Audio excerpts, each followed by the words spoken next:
अस्सलाम वालेकुम व्यूवर्स, उम्मीद करती हूँ कि आप सब खैरियत से होंगे। आज की वीडियो में आप सीखने जा रहे हैं ट्रांसफ़र ऑफ हीट और एनर्जी। हरारत क्योंकि एनर्जी की एक किस्म है, तो हरारत के लिए हम टॉपिक को बदल भी सकते हैं, जैसे कि ट्रांसफ़र ऑफ हीट एनर्जी। इस तरह से भी हम इस टॉपिक को बोल सकते हैं। हरारत जो है तब मुंतकिल होती है जब कोई जिस्म गर्म हो, उस गर्म चीज़ में से या गर्म जिस्म में से हरारत मुंतकिल होगी किसी सर्द जिस्म के अंदर। तो हरारत की मुंतकिली को हम कहते हैं ट्रांसफ़र ऑफ हीट एनर्जी। इसकी एग्जांपल हम ले सकते हैं हैंड और फायर की। यानी जब आप सर्दियों में आग जलाते तो आग के सामने अपनी हाथ पकड़ लेते हैं ताकि ठंडी हाथ जो है गर्म आ जाए। तो यहाँ पर देखी जाए आग की जो दर्जे हरारत होती है वो ज़्यादा होती है, जबकि हाथों की टेम्परेचर लो होती है। यानी from hot object towards a cold object हरारत मुंतकिल हो गई। हरारत मुख्तलिफ़ तरीक़ों से मुंतकिल होती है। मिसाल के तौर पर कंडक्शन के ज़रिए से मुंतकिल हो सकती है, कन्वेक्शन और रेडिएशन। आइए बारी बारी इनको सीखते हैं। कंडक्शन क्या है? Transfer of heat from hot towards a cold object. यानी अगर हरारत मुंतकिल हो रही है किसी गर्म चीज़ से ठंडी चीज़ की तरफ और वो ठंडी चीज़ क्या हो? सॉलिड हो, तो यहाँ पर हम कह सकते हैं कंडक्शन का अमल हो रहा है। पेन लेंगे, उसको आग के ऊपर रखते हैं, तो यहाँ पर हम देखते हैं पेन किस चीज़ का बना है, मैटर की कौन सी स्टेट है? सॉलिड। इसके अंदर आपने पढ़ा है कि सॉलिड के जो एटम्स होते हैं वो एक दूसरे के आसपास मौजूद होते हैं, यानी वो आज़ादाना हरकत नहीं कर सकते। जब उनको आग लगाई जाती है उनके नीचे से, तो इनके जो एटम्स हैं वो अपनी जगह रहकर सिर्फ वाइब्रेट करते हैं। यानी एटम्स या मॉलिक्यूल्स एक जगह से दूसरी जगह हरकत नहीं करते कंडक्शन में। दूसरी हम एग्जांपल ले सकते हैं मेटल रॉड की। यानी लोहे का एक लंबा सा हमने स्टिक लेना है, उसे आग में डाल देना है।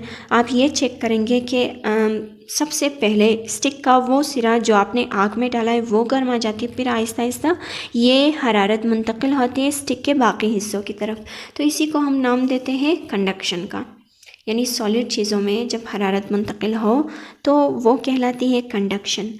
हम आइसक्रीम की एग्जांपल ले सकते हैं। इसमें आइसक्रीम हम गर्मियों में लेते हैं और उसे चाटना शुरू करते हैं, तो ज़बान की जो दर्जे हरारत या गर्मी होती है वो ज़्यादा होती है, आइसक्रीम की टेम्परेचर लो होती है।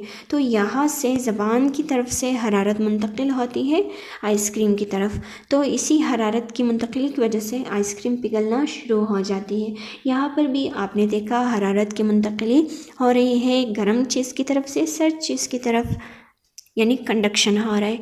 दूसरा है convection, flow of heat from gases and liquid.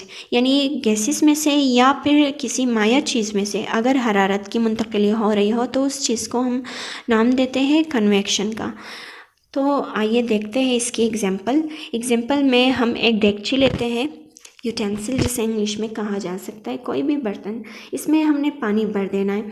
तो पानी भरने के बाद हम जब नीचे से आग जलाना शुरू करते हैं तो आपने देखा है आहिस्ता आहिस्ता जो जो पानी की टेम्परेचर बढ़ती चली जाती है, पानी गर्म आते जाते हैं, उसी तरह से पानी की जो हरकत है वो तेज़ होती जाती है। जब उबलने लगते हैं पानी तो पानी जो है गोल गोल घूमना शुरू करते हैं। तो असल में यहाँ पर होता कुछ यूँ है कि पानी के जो नीचे वाले साइड है, जो बिल्कुल आग के करीब है, बॉटम साइड, ये वाला जो पानी के मॉलिक्यूल्स हैं यहाँ पर ये पहले गर्म आ जाती है, और जो मॉलिक्यूल्स गर्म आ जाते हैं उनका वज़न कम हो जाता है, वो ऊपर उठते हैं।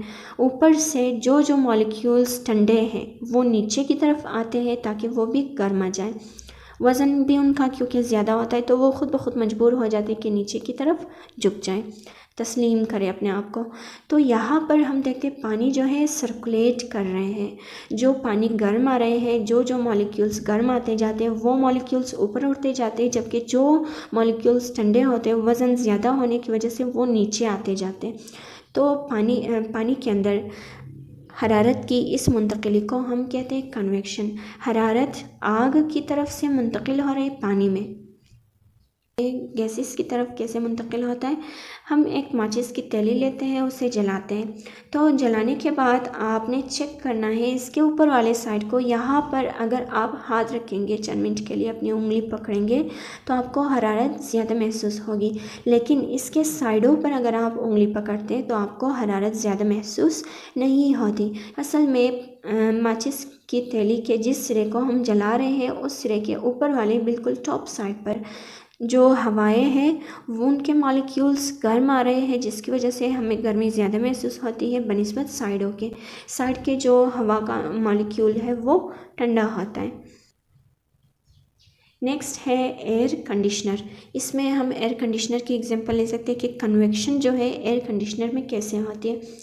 देखिए, एयर कंडीशनर का काम क्या है, हवा पहुंचाना, ठंडी हवा। तो ऊपर से जो है ठंडी हवाएं नीचे की तरफ आती हैं। एयर कंडीशनर को हम ऊपर लगाते हैं, तो ऊपर से जब ठंडी हवाएं नीचे की तरफ आ रही होती हैं, नीचे से जो गर्म हवाएं होती हैं वो ऊपर की तरफ उड़ते रहते हैं, क्योंकि गर्म हवाओं के अंदर जो मॉलिक्यूल्स है उनका वज़न कम होता है, जिसकी वजह से वो ऊपर उड़ते जाते हैं। जिन मॉलिक्यूल्स का वज़न कम होता है वो ऊपर जाते हैं। जो मॉलिक्यूल्स वज़न में ज़्यादा होते हैं वो नीचे की तरफ हरकत करते हैं। तो एयर कंडीशनर की तरफ से बार बार ठंडी हवाएं नीचे की तरफ आती है, नीचे से गर्म हवाएं ऊपर जाती रहती है। इस तरह से आहिस्ता आहिस्ता कमरा जो है सर्द हो जाती है, हमें ठंडक महसूस होने लगती है। तीसरा है रेडिएशन यानी तापकारी। रेडिएशन से मुराद flow of heat in the form of waves, यानी हरारत अगर मुंतकिल हो रही हो लहरों की सूरत में, इसी अमल को हम कहेंगे रेडिएशन।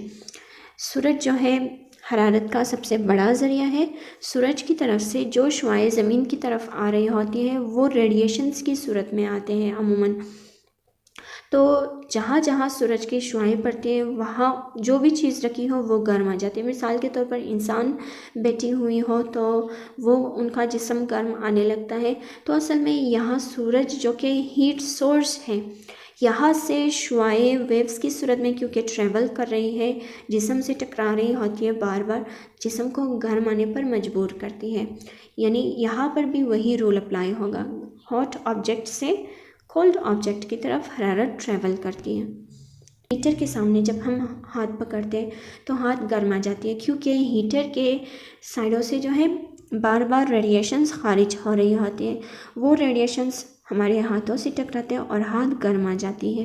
किचन में हम चूल्हा इस्तेमाल करते हैं, तो हम जो ही चूल्हे को ऑन करते हैं तो उनके आग की वजह से रेडिएशन खारिज होना शुरू हो जाते हैं। आसपास जो भी चीज़ पड़ी हो वो आहिस्ता आहिस्ता गर्म आ जाती है, और यही वजह है कि आग की रेडिएशन की वजह से, यानी इनके अंदर से जो गर्मी लहरों की सूरत में निकल रही होती है, उन लहरों की वजह से पूरा किचन का माहौल गर्म आ जाता है। तो आज का टॉपिक यहीं पर ख़त्म होता है। वीडियो पसंद आने की सूरत में लाइक, कमेंट और शेयर करना मत भूलें। नेक्स्ट वीडियो तक के लिए अपना और अपने प्यारों का ख्याल रखिएगा। अल्लाह हाफिज़।